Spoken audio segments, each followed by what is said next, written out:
Hi, welcome. I'm here with Tim Huntzinger. Thank you for coming.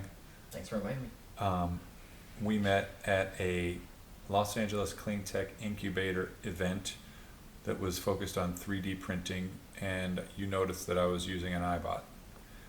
And I realized and remembered that I'd seen your XOTO three-wheeled scooter at the CoMotion event, which I love. And I am really interested in the technology that goes into the XOTO and whether it has the potential to kind of increase the demographic of people who consider getting out of their cars for short-term trips.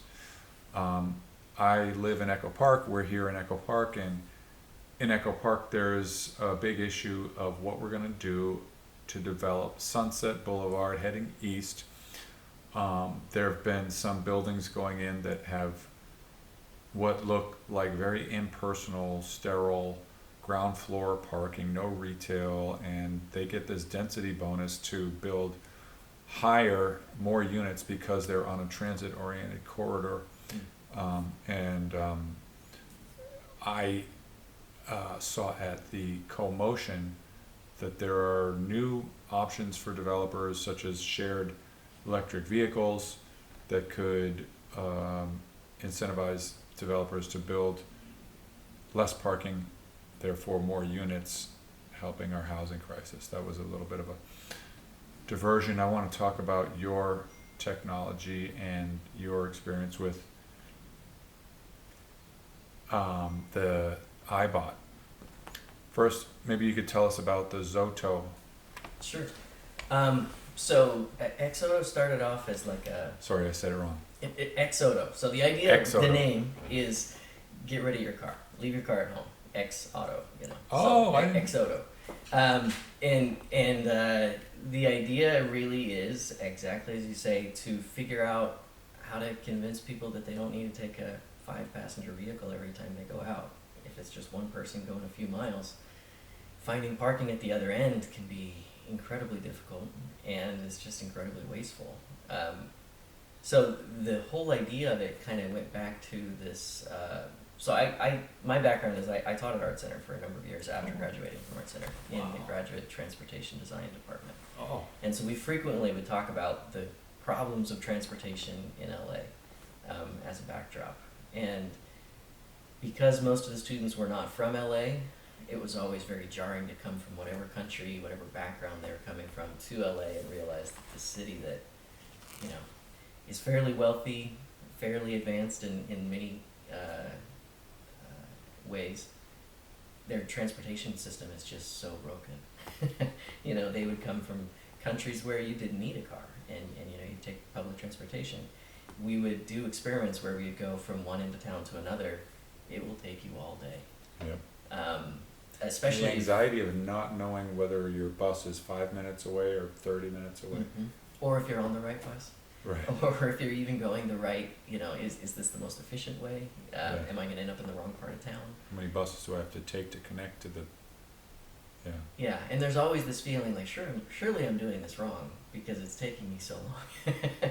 And you're not. Like, that's just the way our public transportations work in LA. So we would frequently be talking about, how do we improve the system? How do we make the system better? And one of the ideas is that, if everybody's driving around with 5 times as much space as they need, we're never going to have enough infrastructure, because as the city's continuing to grow, we can't 5-time multiply everything that we have to be able to accommodate these giant cars. I like to think not just 5 times the people, but all of the space for all of the luggage they would need if they were going on a plane ride across country. Right. And so that's, the crazy thing is cars are always designed for like the worst case scenario, or best case if you want, but like, a 500-mile trip with 5 people, for And all their luggage, yeah. however many days. And that's not how we use most of our cars, but that's how we buy our car. We buy a minivan because we sometimes have family in town or something. But that was always one of the things that, as a motorcyclist, it has impressed me because, even the typical car, a small compact car, is spending most of its energy moving itself, not moving the human. You know, people weigh at max, 300 pounds, and the car is usually about a ton, and so you're moving more car than you are person, and most people use their car to go about 30 miles or less, and they use it alone, and that's 99% of the time. It's unbelievable. I mean, it's just, it's like craziness that we have all taken for granted and don't notice anymore. um, the XOTO is eye-catching because you don't quite understand how it's staying upright as it turns because you've built it in such a way that it leans safely. Yeah. So the idea of it is to remove the barriers to entry for motorcycle riding. So, Because a lot of people are just not feeling confident that they could safely. and they're not wrong. I mean, motorcycling is a skill that is developed over time, and you have to kind of learn how to do it by trial and error. And that goes badly for a lot of people. You're talking to one of them. I mean, it is hard to even when you're good at riding. Right. I've been riding for, I guess it's about 30 years now, and just navigating up the hills here. Trying to park. Trying to On the park, hill. low speed navigation. My bike's really heavy. It weighs, it outweighs me by a few hundred pounds still, even though it's a motorcycle. It's easy to drop it. So, you have to be really careful. Looking for potholes, gravel, sand, So the idea of the bike is it's self-stabilizing. So it takes a lot of the guesswork out of it. It's front-wheel drive. So that takes even more of the guesswork out of it.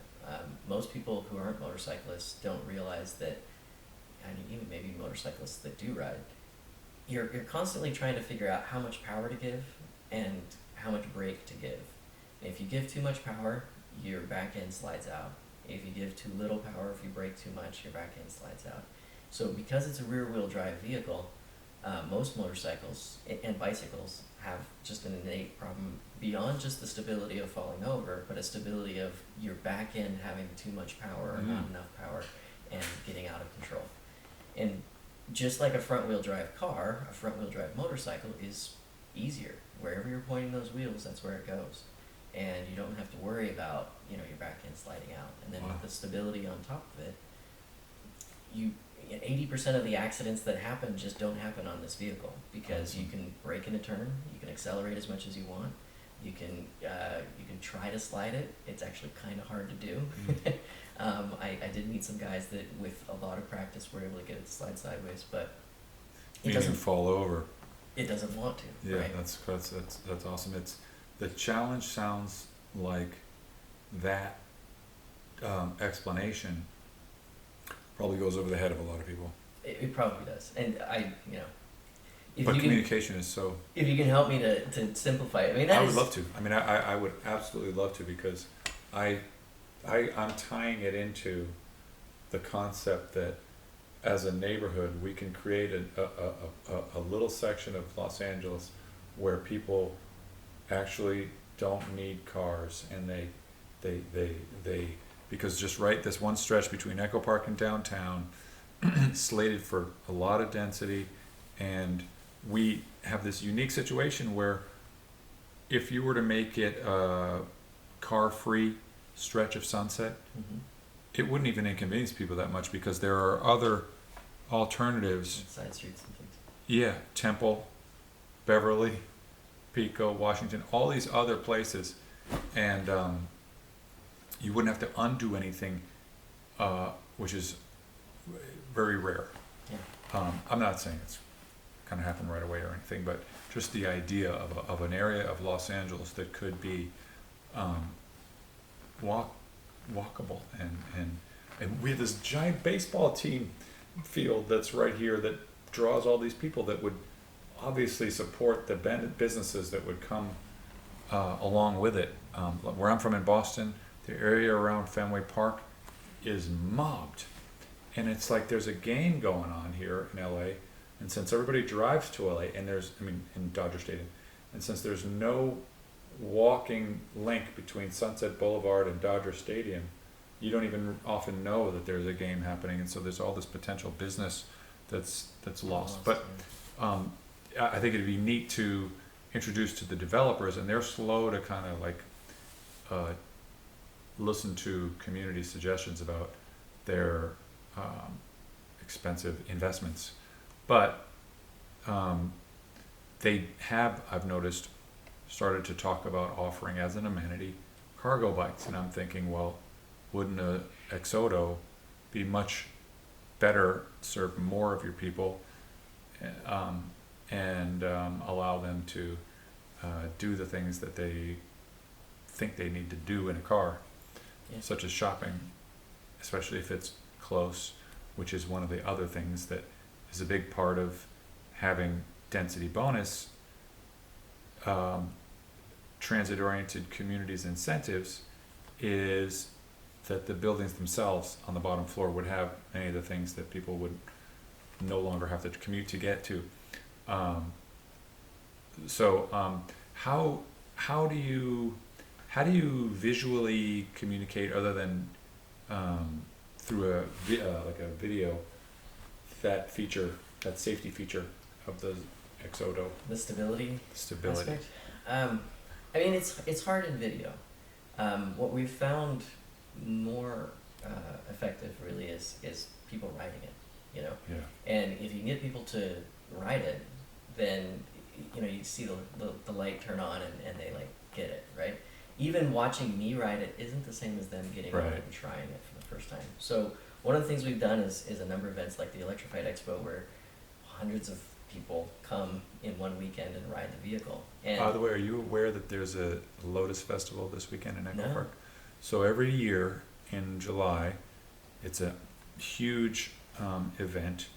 The Echo Park Lake has these lotuses that no one knew how they got there, and it's thousands and thousands and thousands of people at Echo Park Lake. It's a interesting. little bit late and close because it's this weekend, but it might be an opportunity to come and show it off.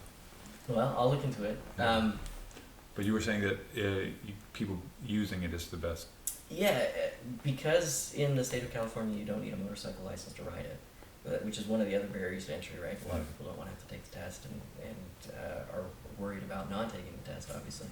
But because the vehicle's so easy to ride, we've had hundreds of people get on it, and all they do is show a driver's license. They don't have to have any background with motorcycles, etc. And it's such an easy thing to ride. We haven't had any bad experiences with that. It was a little nerve-wracking the first couple times we did it. Yeah. You know, just like what's going to happen. But the vehicle works. Like it in the end, like all the stability stuff, and you know, maybe that is over the head of most people, but it just is easy to ride. It simplifies the riding experience, and it gives you confidence immediately, so that you feel like, you know, it is a little bit different than a bicycle. You know, it's a lot more power than a bicycle, but because it is so simple, it's easy for people to ride and feel confident very quickly. So, you know, I usually tell people give it 3 minutes. Yeah, I've had do this. a couple turns. I have experience with that because, you know, you approached me when I was in my iBot, which I'm going to show people, has this sort of like visually maybe a little bit confusing aspect of self-stabilization like this. And yeah, everybody's saying I'm scared when they look at it, but I have to explain to them it's so safe, and the only way you'd probably be able to communicate that is if you tried it. And it's like you can push me almost like one of those Boston Dynamics robots, and you can't push me over. So I can. The same thing happened when the company that made the iBot came out with their power assist wheelchair called the iGlide. And just a quick history, the iBot and the iGlide were initially introduced by Johnson & Johnson, who thought that they were, and they were a little ahead of their time. They thought they would be like the Apple of assistive technology because they had the first really, really good power assist wheelchair where you would trigger the boost by just pushing the handbrake. And there was this funny thing where people who were used to using a manual chair, when they would get in it, they would push and it would be a little bit faster than what they were used to. And sometimes they couldn't sort of slow down enough to feel like they could control it. And so they would say that it felt squirrely. Hmm. I was injured when that thing first came out, so it takes just for somebody, I'd say 15 seconds of like patient Trying it. easing back, and then it's beautiful, and it allowed me to get all over the place. But that test drive and that you know, I don't know what you call it, like patience and ability to slow down and actually do less, to be able to feel out the boost, is something that it's a little bit of a challenge to communicate to people, and using it is the best way to really familiarize yourself with it.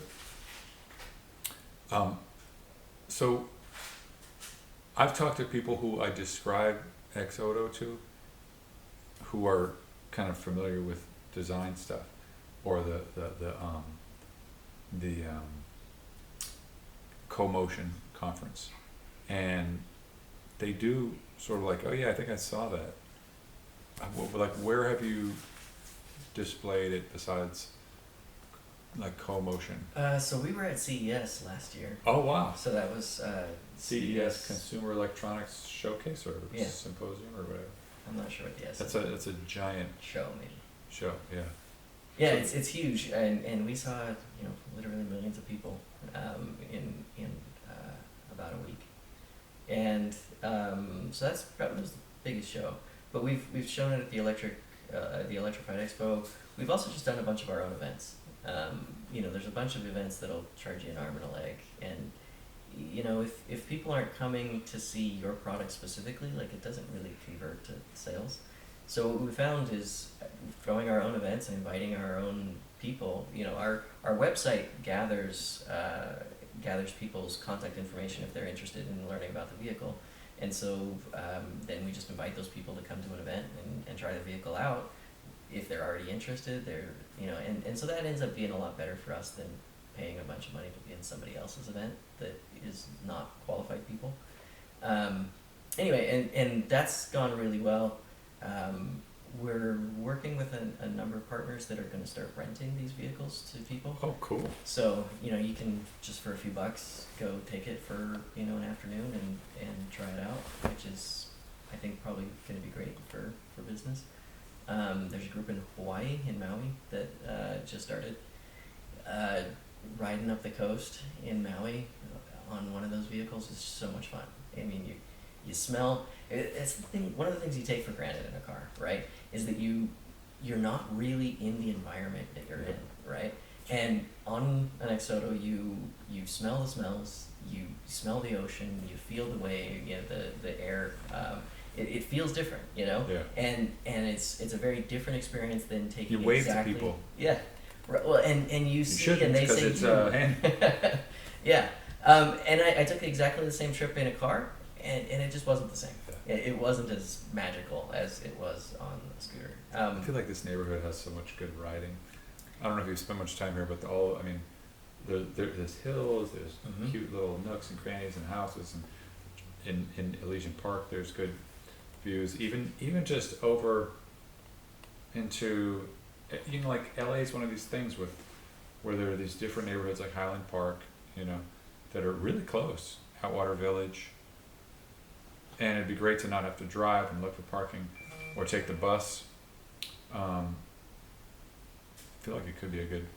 I when we were talking about that spot, I feel like for people who are coming to Dodgers games, you know, could be a neat way to bridge that distance between the Sunset Boulevard nightlife and Dodger Stadium. Uh, There's I mean, one of the reasons that I ride a motorcycle is because of the experience and being able to really enjoy a drive. You know, even in heavy traffic is not the most enjoyable motorcycle ride, but it's a lot more enjoyable than being in a car. yeah. And You're in your body, you know. yeah, yeah, you're connected to something, and it can do things that you can't do, which is great fun. Yeah. So, what are the challenges of starting a company and trying to manufacture and scale a Yeah. product? Well, so I've been manufacturing electric vehicles for decades as Really? a designer. Which ones? As a designer. I mean, like cars too? Yeah, yeah. Oh, so wow. so Can you I tell me a I little was bit? involved with Fisker in the early days. Oh, wow. The Fisker Karma, really beautiful car. Had some mechanical engineering issues, etc. But you know, it was a gorgeous car, and that was prior to Tesla going big, and so it was kind of one of the first electric luxury cars Wow. out there, which was kind of exciting. I've also been involved with electric aviation through Kitty Hawk eVTOLs, doing Oh, wow. flying vehicles. They were all electric as well, and so I know a lot about electric vehicles, but to manufacture something, it just takes so much money. And if you're not quite sure what it is that you're manufacturing, it takes, the whole R&D process is very expensive. So to try to figure out how to make this vehicle, I didn't want to do like the typical mistake that most transportation designers make, where they just have to go and ask for $5 million and they have nothing except sketches and CAD renderings and maybe some clay physical prototypes or something.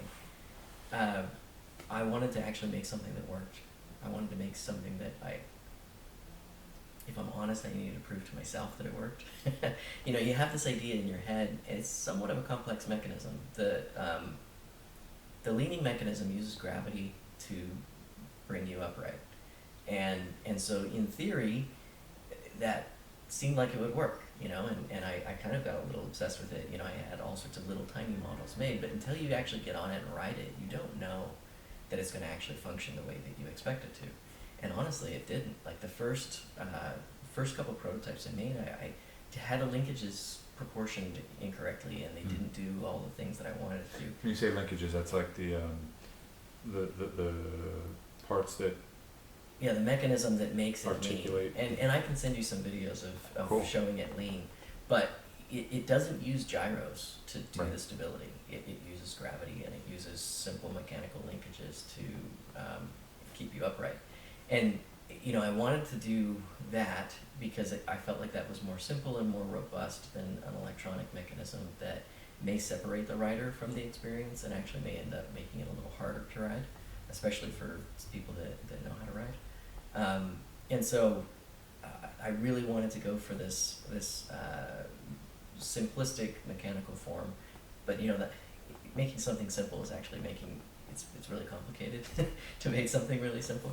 So I went through a lot of iteration, and that iteration led me to where it is currently.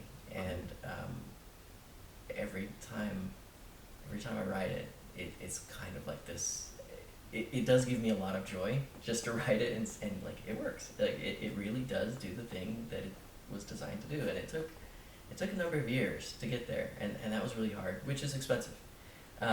But because I wanted to do that before looking for investment, it was all bootstrapped. So this is currently paid for between me and my partners. I have 4 other people that are involved in the company with me, and they span everything from manufacturing, engineering to finance and marketing, and that small team is all that we are currently, and that's led us to have 80 vehicles.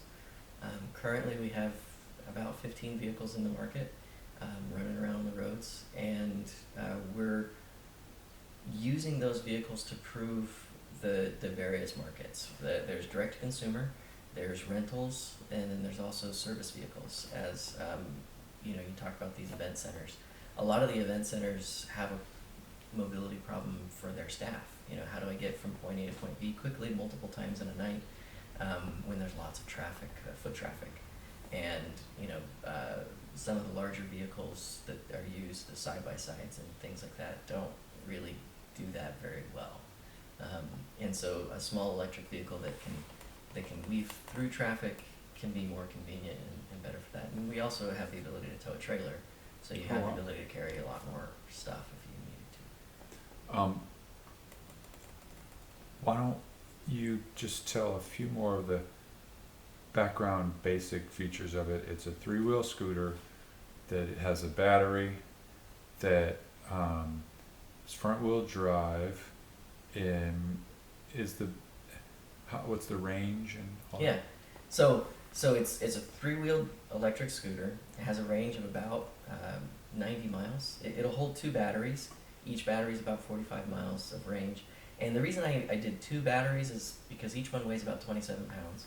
And, you know, combined, that would be a heavy battery to be picking up and putting in. Some of these electric vehicles will do that. They'll just have like a 50-pound battery, which some people think like, oh, you know, I can lift 50 pounds. That's fucking hard to lift from, you know, not the Yeah. ground, you know. Yeah. It's hard to lift from the ground, but Well, and then if you don't have wheels on it, like Yeah. how far can you carry it, and how many times you're going to be picking that up? You know, yeah. I wanted to make it really easy to do everything, right? So 27 pounds is, you know, you don't want to carry that a long distance, but you know, you can carry it inside if you're in an apartment where you can't charge the thing.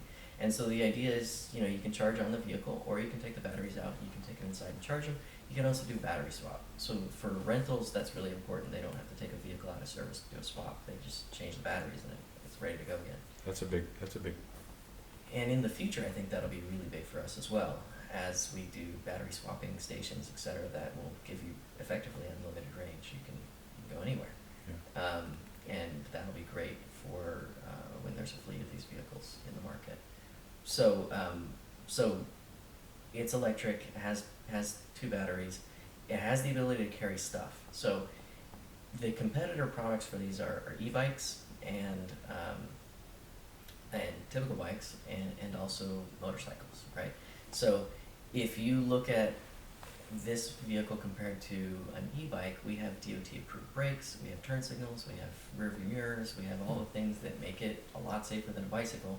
You're able to go 45, obviously you don't have to, but having the ability to go as fast as traffic means you're not the one that's like holding up traffic. Anybody I know who's- all about it, man. Yeah. Like in this vehicle, I wish they would, you know, do some sort of like testing that would allow me to access a higher speed. I mean, I'm able to do most of the things that I would be doing in a car, even though I'm going pretty slow relatively. But 45 is fast. I mean, for most of your trips, you know. I mean, Yeah, unless it's you're faster going- than what you need. Yeah. But that was kind of the idea is I in traffic, you know, I'm gonna lane split to the front of a traffic light, and then from the traffic light I can go, and I don't have to worry about people behind me being upset that I'm blocking traffic, you know, and I feel like that's fundamentally unsafe to be, you know, that person that someone's honking at on a regular basis. And so being able to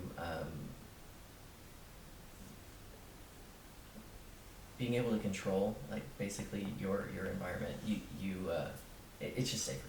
It felt a lot safer to me than The lane splitting is so hard to explain that there's actually a flow that you can you know, not be trapped in. You know, you can actually get to the light, know when the light's going to start, you can get out in front, and so it's not just like I don't know how to describe it. There's some sort of like a equation that there's an ability to actually go a lot faster to your destination than in a car also, you know what I mean? Like you can actually, and then forget about the whole, you know, parking and all that stuff. Yeah, I mean the proximity to other much larger vehicles makes me really nervous on motorcycles. So, you know, when I'm on a bike, I want to be able to get away from traffic and get out ahead so that I don't have to worry about what they're going to do or what I'm Right. going to do. And so then there's that, but then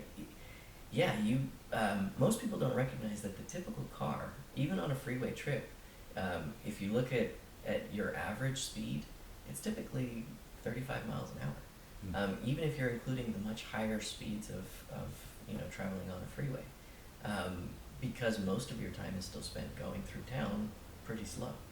And so if you're on a motorcycle, you have the ability to basically get where you're trying to go faster because you don't have all of the encumbrances of a Yeah. giant vehicle.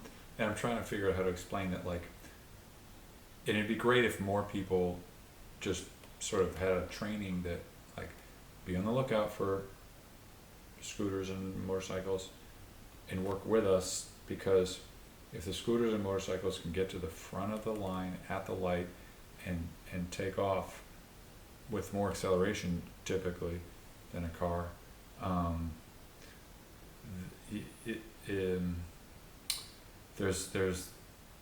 there's real advantages. I'm having a hard time explaining it, but like, if you can get to the front of every light, you know, and it's an exciting time to think about, you know, some sort of like transition in terms of transportation. I want to continue to go back and forth about this chair and how Yeah. we met, because you recognized, and so many people have never seen this chair, and the process that they went through to make this chair was a ton of investment in research and design, and then a real hard time with marketing and uptake, I guess you call it, adoption. And so you saw it, and were familiar with the designer Dean Kamen. Yeah, so I mean, to tell my side of the story, I've been a Dean Kamen fan for a number of years. I mean, I don't know about him on a personal level, but Right. his inventions are incredible. Yeah. And you know, I followed the I guess it was called Gina early on. You know, the secret Segway. You know, they had books about it. There was a huge interest about what that vehicle was going to be. So tell me, because I'm always trying to explain to people how there was this moment Yeah. where people thought that something game-changing, and it's what you're talking about. Well, so at the time, I was an industrial design student in college, and you know, I've always been interested in transportation. I've always had Popular Science magazine, so you know, I think I learned everything I ever knew about Dean Kamen from that magazine.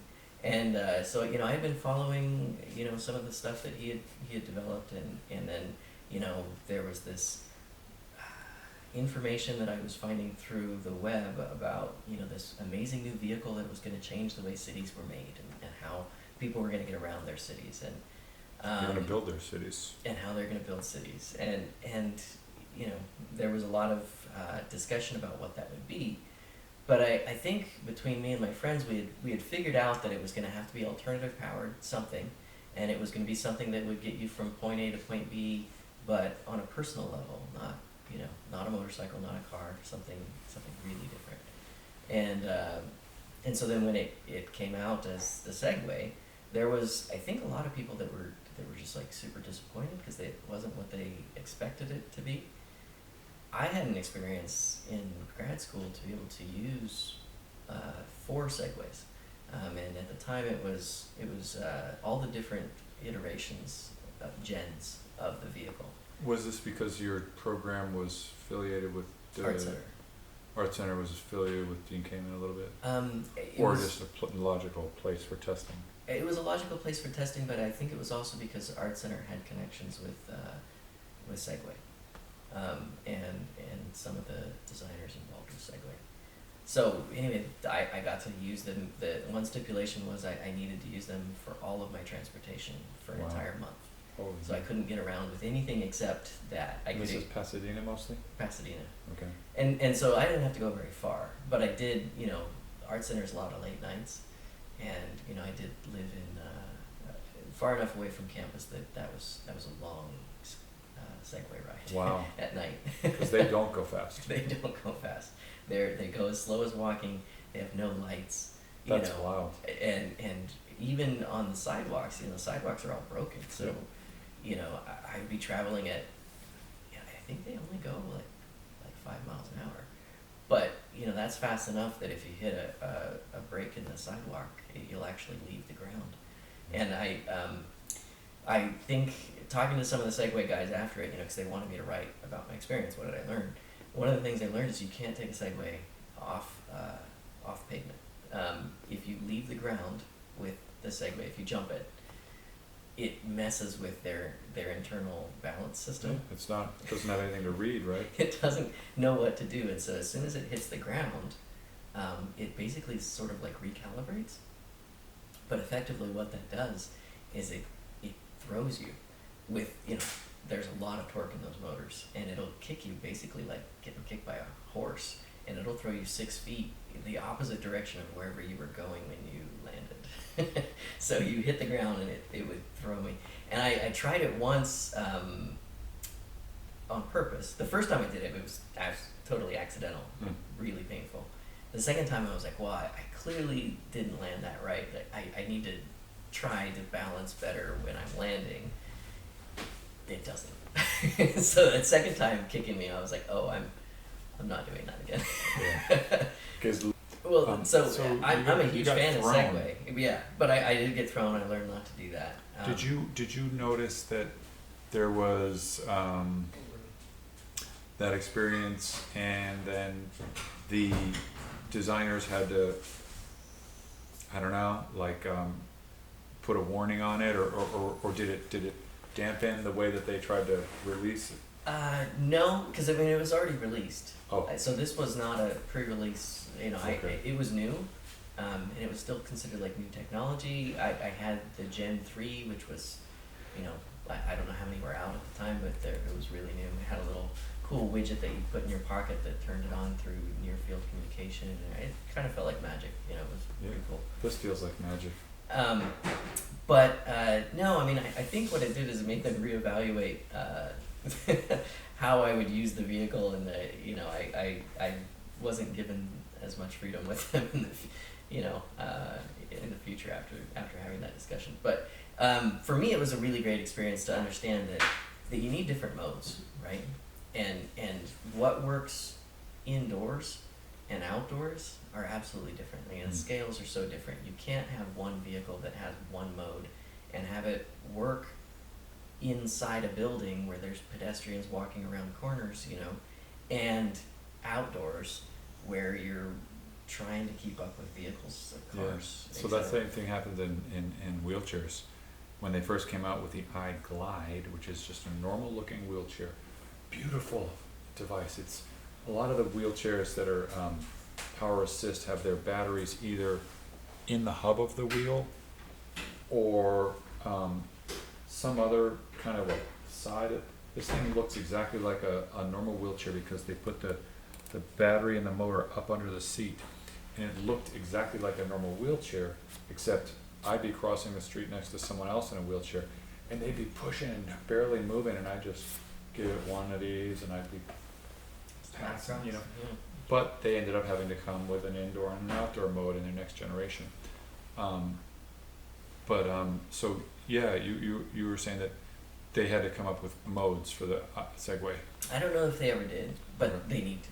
And I assume that so going back to your wheelchair, so I was already familiar with the iBot and the Segway, and I've seen them in photos. I've never seen one in real life, and so seeing one out in the wild With me? with you Oh, was wow. that was the first time I'd ever actually seen one. Because I was at this LA Incubator event in balance mode, because oftentimes people will see me in this mode or in this mode and they don't know that it's got this different self-balancing thing.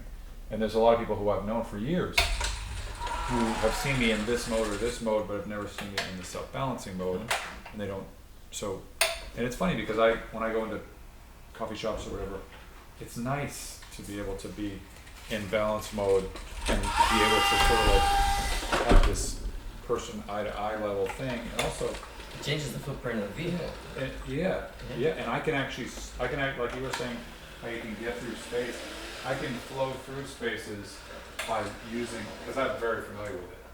Thing's so cool. Yeah, it's, exactly, and I was just at that hand-built motorcycle thing with tons of, you know, amazing custom motorcycles, and everybody was like, that's the coolest thing here, It is. I mean, and it's also kind of like watching it go up on those two wheels. It's like an amazing missed opportunity for design in a lot of respects. I don't know, you know, you and I have talked a little bit about it since, and I don't know why some of the decisions that they've made are the way that they are. I would love to understand it a little bit better. Me too. One thing as a designer I've learned is you don't just assume. You know, often I think designers make assumptions about why something is designed and how they can improve it, and then they find out that they've absolutely missed the point and made it worse. It's amazing, because this thing has so many design features that I want to talk to them about. You talked about modes. This has 4 modes. It has this mode, which is, you know, traditional small wheel in the front, rear wheel drive in the back, which is got its own challenges on certain terrain. It's got this mode, which is 2 big wheels in the back, which are made to go up all kinds of rough terrain, as well as a curb when there's no ramp. So the front wheel goes up and it climbs a curb, so that basically where there's no access, you can actually access the city. And this mode is also the mode, if you switch it, where you can go upstairs with these wheels that will rotate up different steps backwards. And then that balance mode that I was talking about, all 4 functions in one chair, makes it hard to make each function ideal on its own, but kind of just an achievement, you know. Yeah. And do you find that all 4 modes are necessary? Like, do they? I don't use do they the have stairs benefits? mode, Okay. because you need this little bar in the back, which can get caught if you're going up into something, into balance mode, which is really bad. Yeah. Because Pull it hooks on something. Yeah. And I like to, oftentimes you're in tight spaces. If you, and that's the other thing, if you use this thing and it gives you the freedom to do all these other things, you get put in situations where things can go wrong. I mean, the more you do it, the more you find yourself in like tight quarters and Right. doing all these things you previously couldn't do. You encounter potential problems. Yeah. And they're oftentimes not problems that I may have created, but other people, you know. And I often wonder whether the fact that, Can you tell me about one of those experiences? Sure. I would love to. Those are the kind of things as a designer, this thing gets me so excited. But they're the kind of things like I just, as a designer, it's easier to design for things that you have personal experience with. yeah, And these aren't things I have personal experience with, so. yeah. So probably the most, I would think, liability related issue that I wonder about and I'm eager to find out about is that when you're in this mode, there are things like gravel that can make your wheel spin and have that confusion happen. And it has an emergency drop down mode, which sort of safety feature. Yeah, there's a lot of ways that could go wrong. Yeah, and I wonder whether that's seriously something, because like, if this thing hits a banana peel, and that's sort of a real thing, I have a banana tree, or something sleek, you know, Yeah. and it drops down, and there, you know, like something's a baby underneath you, Or a dog, yeah. or a dog, you know, it's a real issue. How much does the chair weigh? So the other one was like 300, this one's like 250. And they say that this can be carried. They actually have these little graphics about where you would pick it up. Right. But it's, I mean, because you want to, ideally it'd be great to be able to put it in trunk of a van or something. Right.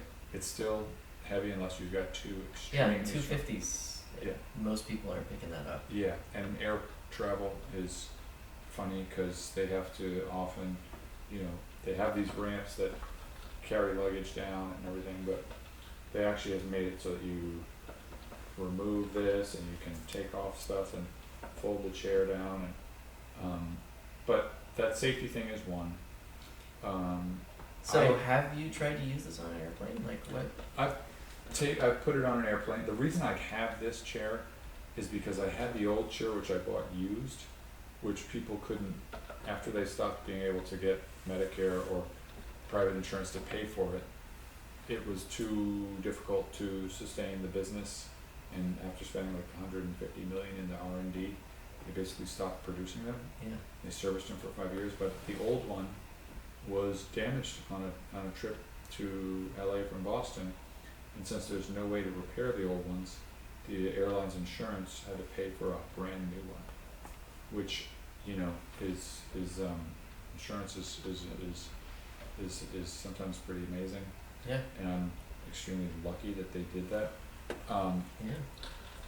In this mode, you know, I go in stores, cafes, and I weave around things, but there have been times when like someone's not looking and they kind of walk near me, or I try and weave through something and I almost like break a glass or knock into something. The thing about this is that it's hard to stop short. So in this mode, when I'm going, the way it stops Is by pushing forward, isn't it? yeah, it pushes forward and leans back. And so sometimes in life you have to stop short, Yeah. and you can't just like totally stop short. Yeah. Sometimes going through space, people will see that I'm coming, know how wide the chair is, but they don't put their feet out of the way, and I have to sort of like, you know, they can't hear me, they don't see me, or they don't get it, they don't even run over their feet. But I love the expression of it, the ability to kind of like move my body, because in another normal wheelchair, all you do is just this, you know, and that's on, off, very, very different. It's not expressive at all. In this mode, I don't really wanna like, I'm a little bit nervous about telling all of the things that need to be improved, cause but there are issues with the positioning. So in this mode where you're in two wheels, they call it four-wheel mode, as you can see I'm sort of leaned back, and it's wild because I can go up a hill that's very steep, but my position will stay the same. It uses the ability to read the angle of Yeah, whatever it'll use surface the you're on. 4-bar linkage to And move you forward. Yep, and I stay in this exact same position. Now this position is leaned back in a way that's different from this position, Right. which is your typical mode, which you go in your most, when you want to go the fastest. And positioning for people is really a big deal. Like, if you have a spinal cord injury, you have to, like I have a high level spinal cord injury, so I don't have my abdominal muscles to provide my stability and positioning. So I'm dependent on the position of the chair.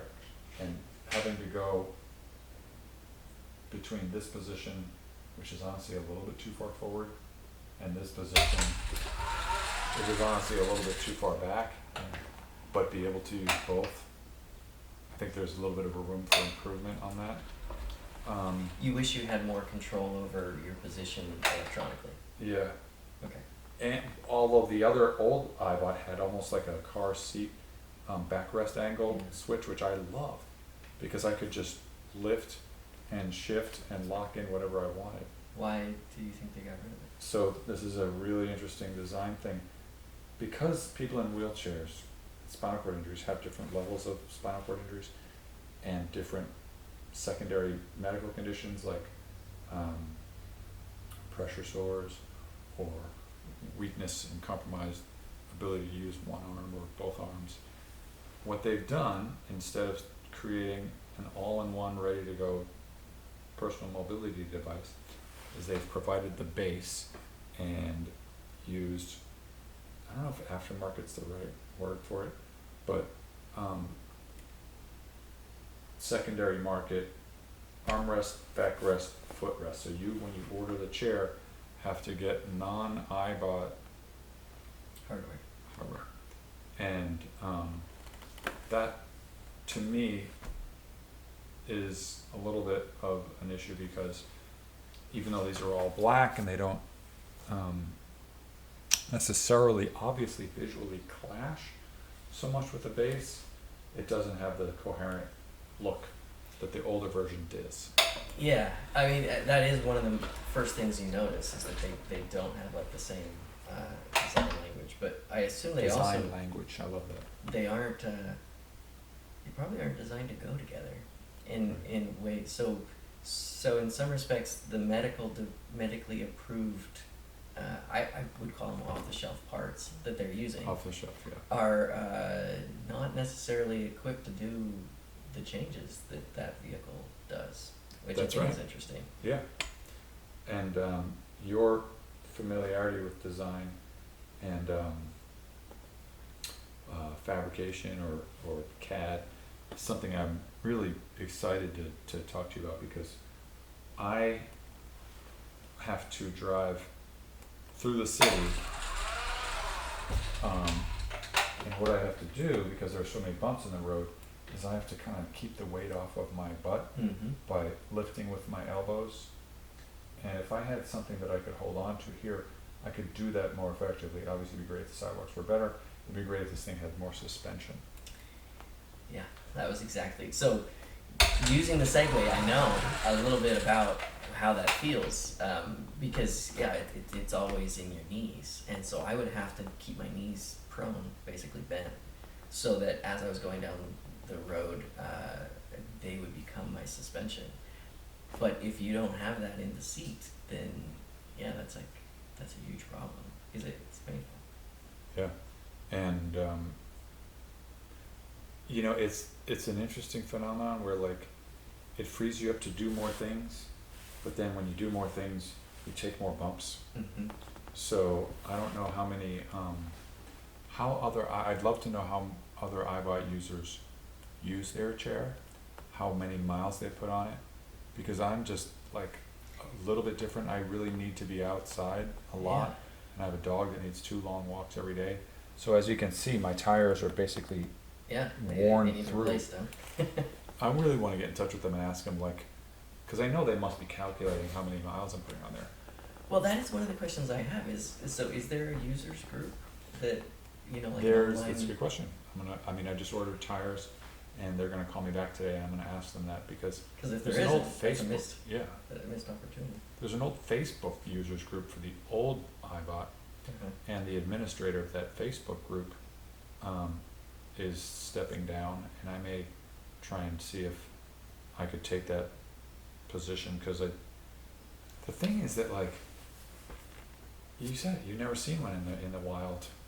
I've never seen one in the wild either. Yeah. I see more Cybertrucks than I've seen these things. And this has been out for 25 years, you know what I mean? And it's life changing, right? And it's absolutely life changing. So yeah, that's. I mean, I recognize that it's expensive, and I Yeah. recognize it maybe isn't very well supported by the company. It's as much pretty- as I'm a Dean Kamen fan, I recognize that he's not a businessman as much as he's an inventor. He invented the thing. Someone else needs to run the business. So they currently are in partnership with Toyota, right? That's why it's being manufactured now. I think Toyota was, and I'd love to be able to know more, because I'm a little bit like, I would love to be involved with the company, because every day there are people saying, what the heck? And like, I have a uncle who's in a chair, he would love that. And also just to help with, the things that it could use design-wise to help the experience. I don't know whether Toyota's involved in it. I think what they're doing now, which is unheard of, is they're making them and manufacturing them as ordered, so that people who really want them they're not even making money. Yeah. They're just, trying to break even, which is outside of capitalism. That's Yeah. just outside the structure we work in. But, I mean, I think that they have not, obviously, marketed it in a way that would appeal to people who are not just spinal cord injured, but who have, degenerative issues that they could manage if, when they're having flare-ups or after an activity, they could get in with even athletes, like with the salaries and stuff pro athletes get. It's just a wild ass thing that, like, the paradigm of a wheelchair being inextricably tied to tragedy and, uh, disaster is difficult to undo, because it is the missing piece in the urban mobility challenge. Because, like, you can't take a Segway on a bus. Well, I when can you take said it. you were taking it on an airplane, like I was surprised by that. Like, yeah, any wheelchair on a bus seems Well, difficult. it's actually, I mean, the buses all have the ramps, and, I don't even know, I guess you can take a lot of those little scooters on a bus, but I'm like a little bit sort of like, I have to step out of my, my space and think about, I'm actually pretty grateful that, like, I can take this to a bus, to another train, to a bus, and it's like, and that co-motion, there were all these people from BMW talking about, like, what is the next thing? And I was like, guys, and they were actually like, and if you think about it, if you could, somehow shift the way people think about wheelchairs, and this is, in its upright balance mode, definitely a little different. Urban mobility is because there's just so many people who are, like, even on a self-stabilizing, moped or whatever, maybe a little bit heavy, maybe a little bit haven't, don't feel steady on their feet, if they didn't feel like they were being pitied for being in a wheelchair, they might actually consider it. Yeah, as a motorcycle designer, it is a very interesting space for me to look at this. It is not far removed from what I design, but so much more intense than a motorcycle. So many motorcycles, right there, even functionality is not that interesting. It just kind of looks nice. This is all about how do you actually integrate with someone's life in so many edge cases and so many, it's a fascinating problem. Opportunity, I guess. Opportunity, yes. Problem, opportunity, Yeah. it is amazing. And, that whole integration with, how do you get insurance to pay for it, or, how do you... They're working on it, and it's getting, I think they're moving it closer and closer. I mean, that's another whole thing that's like worth an entire subject of, like, how do we make it so that things can come to market faster and easier and manufactured cheaper and... Yeah. Well, you and I had an interesting discussion last time we met about the cost of this vehicle. So about how much does it cost? I think it's in the high 30,000s. So But I don't think that's that much more expensive than many of the power wheelchairs that people with secondary health conditions cost, which is wild. So I think it's somewhat interesting that every wheelchair accessible ramp that gets put in LA costs 10 times that much. Yeah. And a wheelchair like this given to a person might make a whole lot more sense than the ramps that are being Right. put in everywhere. Yeah. That don't necessarily help. Yeah, I mean, I hate to think of a sort of litigious approach. Maybe there's, an opening for some kind of, like, it's built in the United States, you know what I mean? Right. It's It's an electric vehicle built in the United States. Yeah. Yeah. Well, and if the city spent money purchasing wheelchairs for every user that needed it, it may end up being less expensive than all the ramps they have to put in to make non-accessible wheelchairs accessible. Yeah. I mean, it feels like there should be a pilot, you know. Something There like should that. be something possible. Well, we got a ton of things to talk about, but I also want to talk about gear, because Yeah. I think it'd be fun to try and figure out whether folks who ride scooters and bikes and XOTOs don't have to feel like they're naked out there. Yeah. And I feel like the design and the passion that goes into the design of some of the gear that motorcyclists use is neat to show off. You have a pair of pants on that look like they're made for. Yeah, so motorcycle riding, you need good gear. Can you stand up so I can Sure. see those babies? So these aren't necessarily the best looking pants, but they look, you know, like They don't like look. typical They jeans actually look normally, really nice. Actually. but they have like really large Those are significant neat. pads. They have hip pads, which I don't often wear, but they're also made of Kevlar, which is a surprisingly comfortable material that breathes and protects you against abrasion. Which, you know, having ridden for motorcycles for as long as I have, I've been in a few accidents, and you know a typical pair of jeans will last, you know, a fraction of a second when in contact with asphalt. These will last a lot longer. I mean, that's awesome to think of, like the safety that. I mean, I can see. I don't know why I'm thinking of how that looks very protective. Like, It makes me feel a lot safer on the road, and it actually. So I was wearing a pair of Ugly Bros, which is a brand that is also made of Kevlar. It's not this brand, but it's one that I've worn a lot. And I was in an accident with one of them. It didn't even make a hole in it. You know, Kevlar is very long fibers, so it made like a kind of a rat's nest on the knee that I had to trim off. But yeah, it saved my kneecaps. You know, like that makes a huge difference. the rest of your life. Yeah. Can I see your jacket and gloves and helmet too? Yeah. So my jacket may be a little bit less impressive, but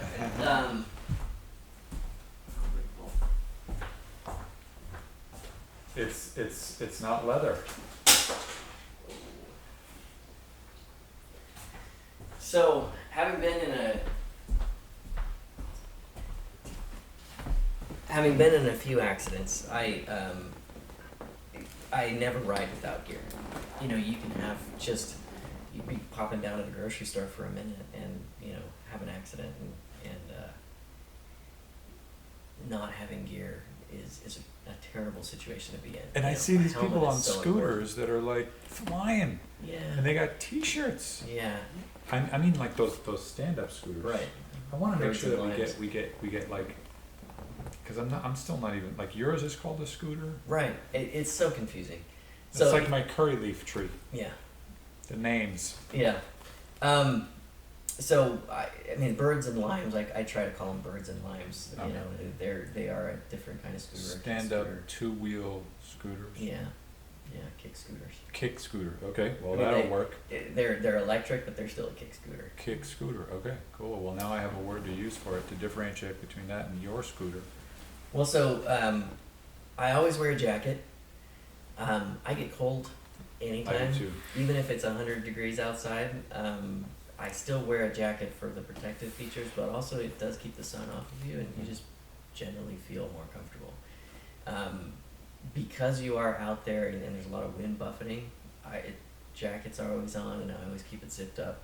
I have some leather jackets. Leathers, one, I feel a little bad wearing leather, and then two, as amazing as leather is, there's materials now that work better than leather. They're more abrasion resistant. They breathe better. It's hot. They look better. And then there's that whole like you're not wearing a cow Yeah. thing. And so this is one of those.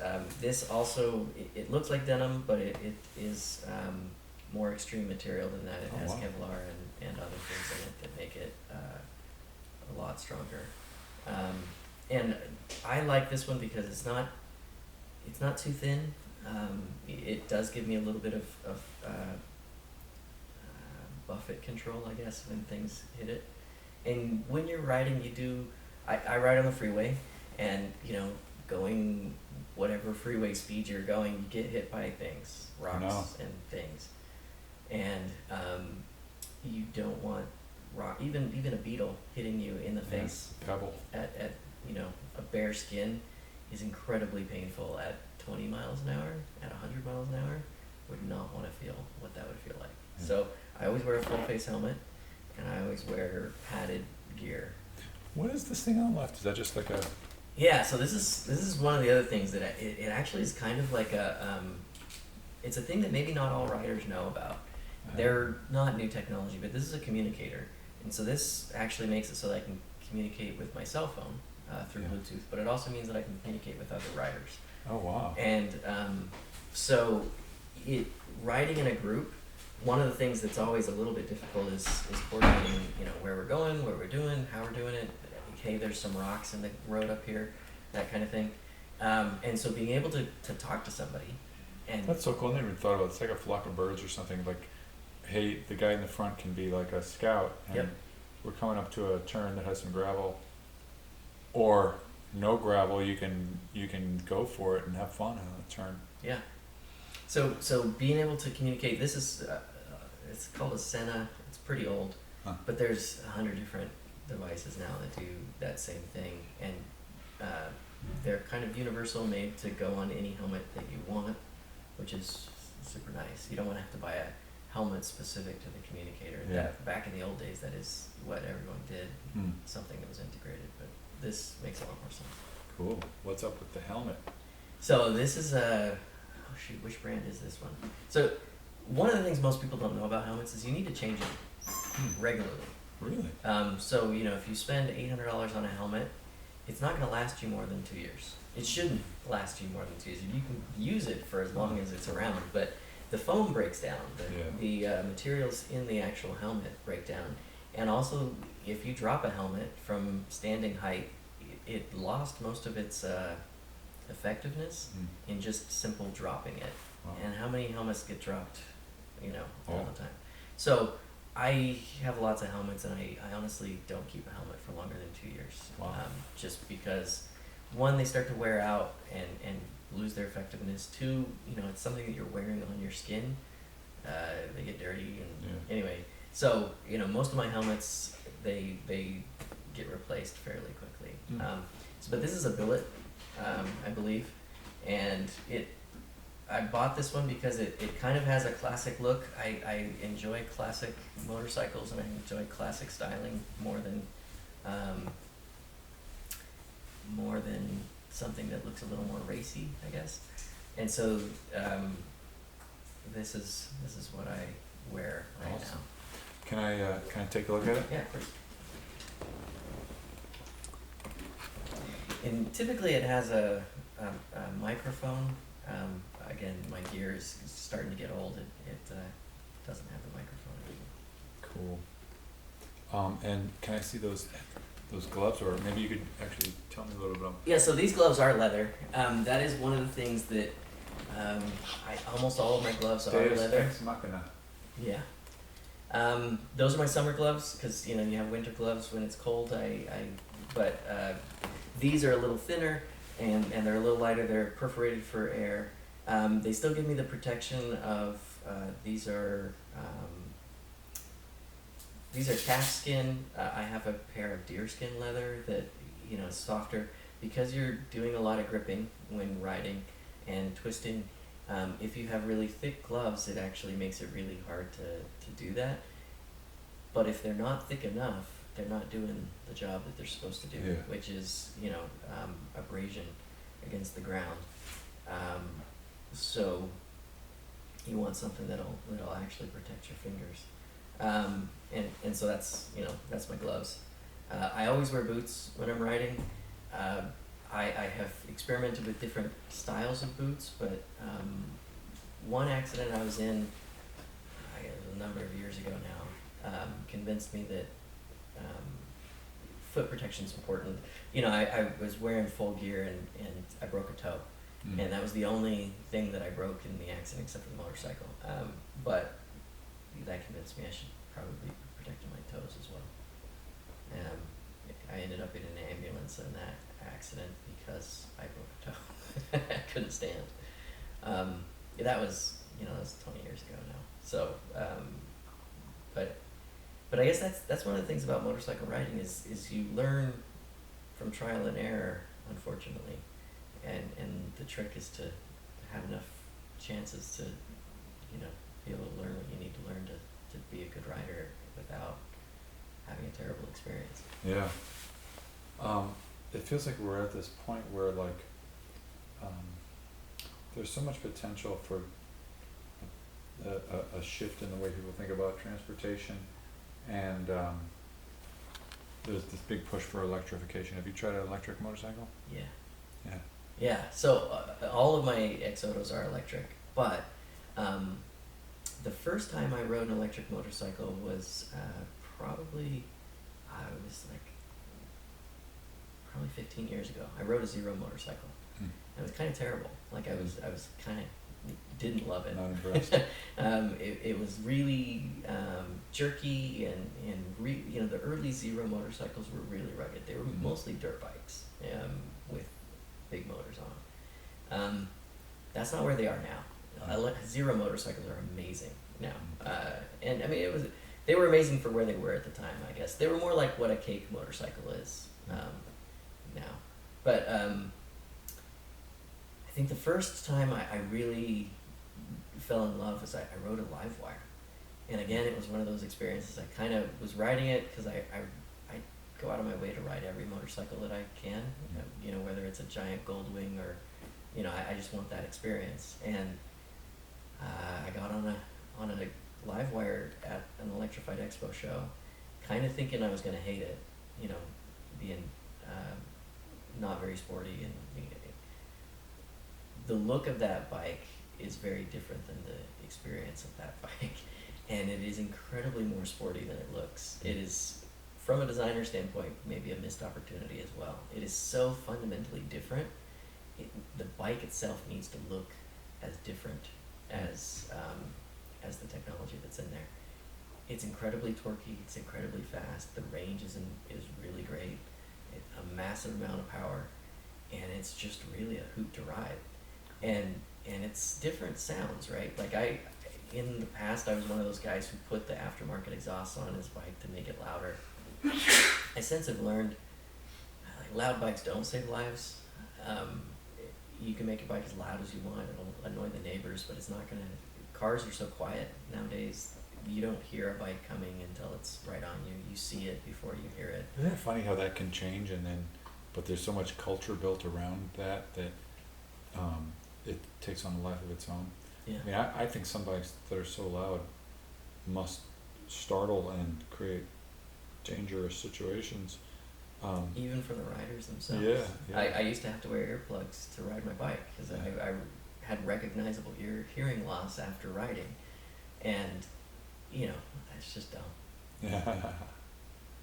I wanna do this again. I cleared out a space here so we could pull the XOTO in and talk about it.